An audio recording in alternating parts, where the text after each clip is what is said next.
स्थानिक स्वराज्य संस्थेच्या निवडणुकांकडे आता प्रत्येकाचं लक्ष लागलंय. प्रत्येकाला वाटतं महानगरपालिकेच्या नगरपालिकेच्या निवडणुका कधी येतील, जिल्हा परिषदच्या निवडणुकींमध्ये कधी उभं राहील.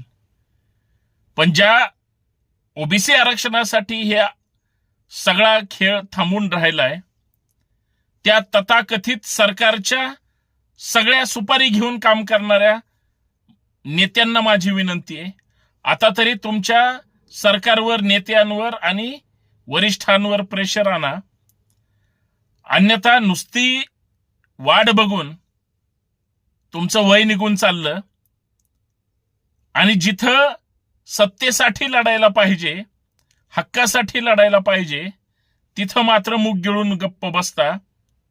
पण हरकत नाही, तो दिवस सुद्धा येईल ज्या दिवशी स्थानिक स्वराज्य संस्थेच्या निवडणुका जाहीर होतील.